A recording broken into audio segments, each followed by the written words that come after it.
That's more like it. Well, hello there, my people. It is I, your host T from Power 786, presenting to you another brand new old stock vacuum that I haven't shown you guys yet. Introducing the brand new Dyson Animal DC14 Cyclonic Vacuum Cleaner. This vacuum never ever loses suction at all. Absolutely none. Not a lie. This vacuum was the hot stuff in the mid-2000s. It was the ultimate vacuum that everyone wanted. This machine was so popular back in the day that it's still common now. Therefore, this is one of Dyson's most iconic machines. So here's a first look at my brand new DC14 that I got from a good friend of mine. I've had it for about a year and a half now, and I've never used it. I've switched it on, but it still remains unused in brand new condition. So yeah, let's talk about the DC14 Animal. This was the most common range of DC14s at the time. So we've discussed the DC14, the basic one. We've discussed the DC14 All Floors. The DC14 Allergy right here in silver and purple was more advanced than the All Floors on the left because of the HEPA filter for allergy sufferers. And the DC14 Animal was the most top of the line because it not only had the features of the DC14 Allergy, but it also featured a mini turbine head. Turbine head was ideal for pet hair removal, hence the term Dyson Animal. I've got two of these, so I'm not going to be using this one because it's brand new and it's mint. The one on the left, however, I got it last year. I refurbished it myself and I've barely used it since then. I've just given it a quick clean, right? As you can see, I have been using it, hence the dust. Anyways, it has this sticker on the clutch for some reason. I don't know why they did that, but they did. So, Dyson introduced the 5-year guarantee in the mid-2000s. You got all the tools on board. You got the stair tool. You got the dusting brush. You got the crevice tool. And the additional mini turbine head. Quite futuristic, actually. It doesn't look like a vacuum attachment. It looks like something futuristic. But when brand new, these did work quite well. But they just wouldn't last long because I don't know what it is. I think the bearings inside would just seize up eventually with dust or whatever. And then the brushes wouldn't spin as fast anymore. And to my knowledge, this is the only turbo brush, apart from the DC39 trigger head, that actually has a brush control. So you're pushing the plunger to turn the brushes off. Or when you pull it out, you get the brush bar rotating. So yeah, that's Dyson's mini turbine head. So here's a brush bar, nice lovely stiff bristles. These are actually stiffer than DC07 bristles, these red bristles that they featured on the DC14s. Can you hear that?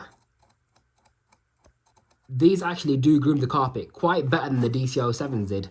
So you got the large debris channel right here. Sometimes I like to block this up with a bit of a plastic bag and just put it in there to get more suction at the base. You got suction for edge cleaning on both sides of the sole plate, along with these cat whiskers that stick out for edge cleaning. There's the internal hose. This is a late DC14 Animal before they changed the body colour to this sort of colour scheme, you know, that they still use today. So just before they did that. Hence why it has clear circuits, because originally they would have had lavender ones, like this one has, as you can see. Here's the wheels, nice and scratch free. Valve pipe on the side for blockage inspection. U-bend for blockage inspection. A fantastic 10-meter power cable, which is really long. And a nice wand and hose design with a metal wand. Check that out, by the way. Look how mint that is. And another reason why it's a late DC14 is because it has this extended piece of plastic right here, whereas on the early DC14s, they wouldn't have it. This one doesn't have it. This one does have it because it's a later version. As you can see, the wand pulls out nice and easily, and it also goes back in easily as well when I push on the release button. Like that. So here's a hose, nice and clear. The diagram showing you how to use a wand, along with the powerful suction warning. And lastly, we'll look at the bin and cyclone. So you push on here to empty the bin. Trapdoor opens up, and inside there is all clean. And the Premotor filter, as you can see. And down there you've got 7 cyclones. I don't know why Dyson never put in the effort to properly locate the post-motor filters, because look, it's not symmetrical. They put it in at an angle. Why not make the writing straight? Do you know what I mean? But yeah, there's a HEPA filter in there, and you haven't got the release catch like the early DC14s and 07s and 33s had to remove this airflow duct. The late DC14s just had a clip where you couldn't really open it without a flat screwdriver. Just admire its beauty. Isn't it a beauty? I certainly think so.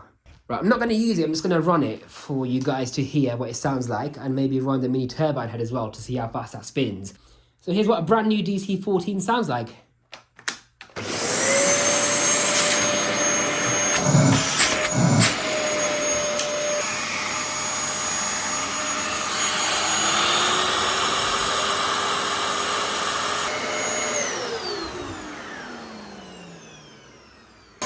And here's a brass bar in action.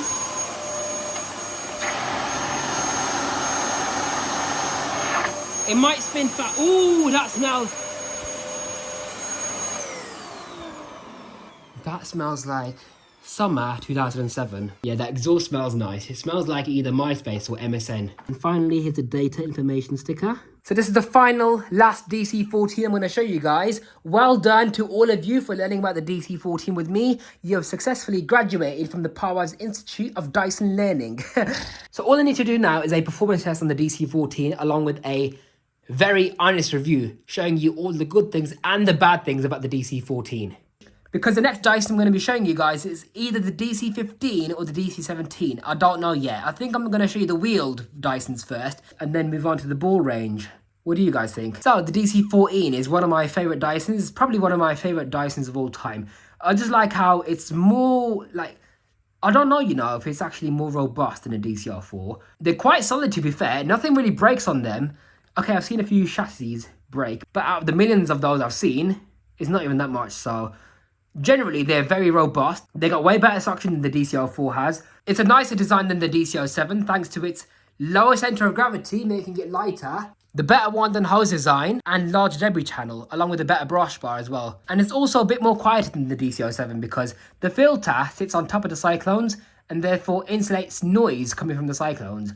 Whereas the DC4 you get the full sound effect of the motor and the cyclones. They're reliable workhorses, they could easily last 10 years. They're still common now, which speaks volumes because they were discontinued in 2010, I think. And now 14 years later, the DC14 is still common. Isn't that amazing? The cyclones are fantastic as well because they actually keep the filter clean very well. Like, you know what? I used to use a Henry for renovation, right? But since you guys seen me use a DC07 for renovation, I think I'm going to use a DC14 now because it keeps the filter clean. It's got better cyclones than the DC07 has. No bags to clog. The filter should stay clean as long as I don't overfill it past the max line. It should be alright. These machines are tanks. If you got low pile carpets and bare floors, this machine is sufficient enough. DC14s are underrated. They're seriously good vacuums. Definitely not the best because obviously they are what they are. But for their time, they're very advanced and they have a place in my heart.